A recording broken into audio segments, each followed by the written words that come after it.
Yeah, just picked up Robbie on his way to work. If you don't want to give, do you want to give your number out for? Because what I do, let's say you had a business, I put a link in the description, and then people could, like, you know, as it grows, as my channel grows, it's free advertising for you. Yeah. I mean? But yeah, so yeah, you were talking about DMT, psychedelics, the third eye. I'm just curious, what's your perspective on it? It's like I'm scared of death, me. Okay. Right, but I'd like to see like what's out there, really. Do you know what I mean? Like, I want to see what my life's about and where I'm gonna go. I like to know what's happening and where my path is gonna lead to. That's what I want to know, because I have the fear of the unknown, you see. So I want to know. Okay, so what made you want to delve into the DMT?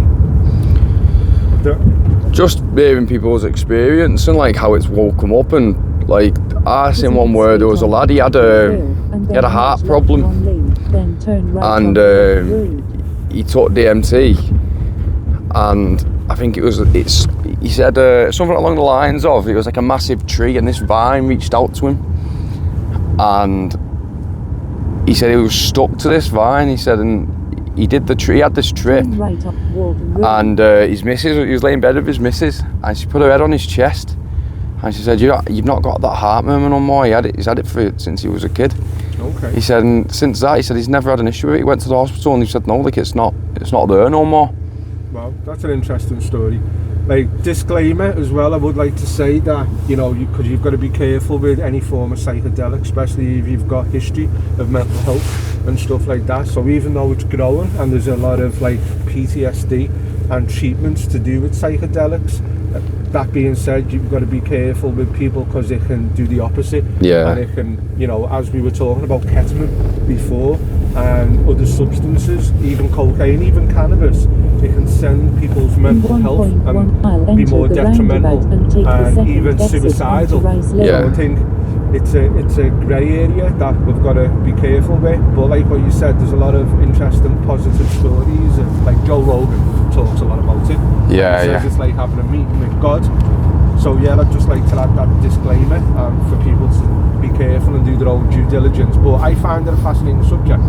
Yeah, I do. So, like, obviously, I want to, like I said, I just want to know where my life's going to lead to. Do you know what I mean? And what is out there. Do you know what I mean? Like, I want to experience things where something that I would never have seen before, really. Do you know what I mean? Like, I want to know, like I said, where I'm going in my life and what my life's planned out to be. I want to know what I'm meant to do with my life. Like, so a big part of the channel, Robbie, is that promoter. Have you ever heard of Abraham Maslow?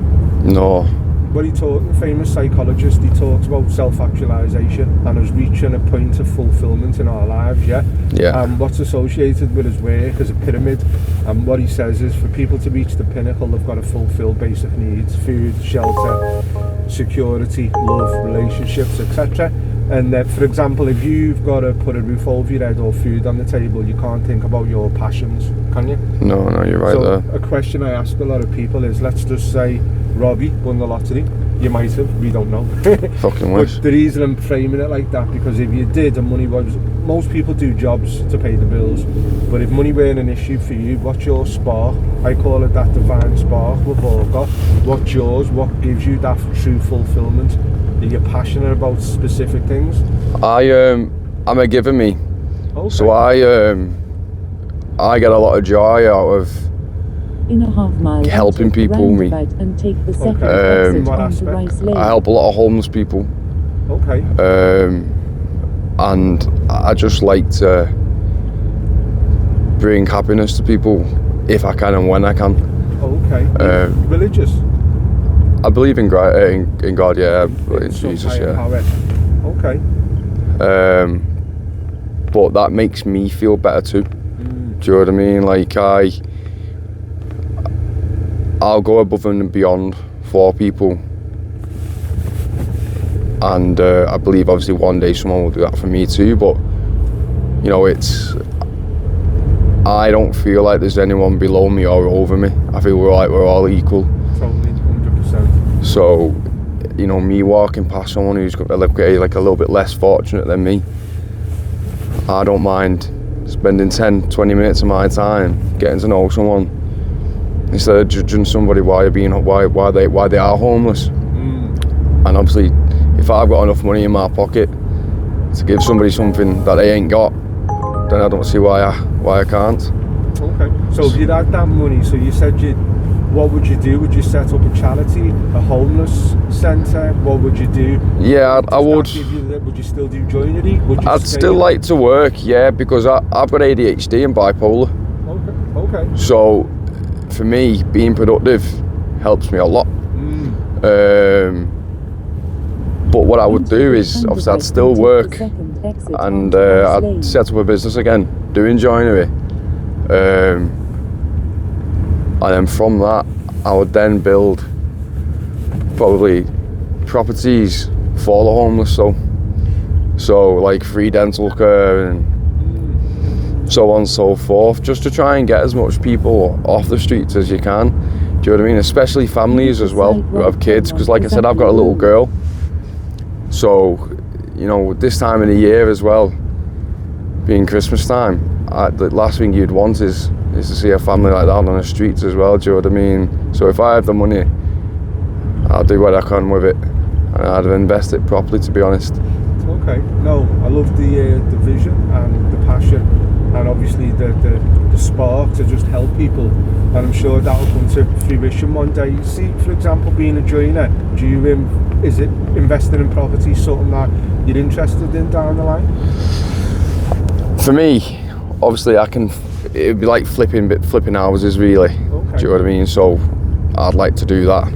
Because you're a joinery, that's one of the main trades in property.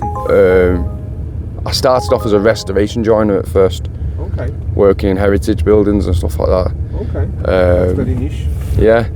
So, you know, I've got a wide variation of different types of joinery that I can do, but that's what I would do, is I'd flip properties and invest in small businesses. Okay, love it. So, see, for example, you work for a company at the moment. Is your ambition down the line to get more private work? My ambition down the line is to build up enough money, again, and put it behind the back of me, and start again. I mean, like I said, I had a business. Okay. Suffered with an alcohol addiction from separation of previous partner, and pissed it up down the wall, really. But I'd like, do you know what I mean? It's been a slow but steady incline to getting back on my feet.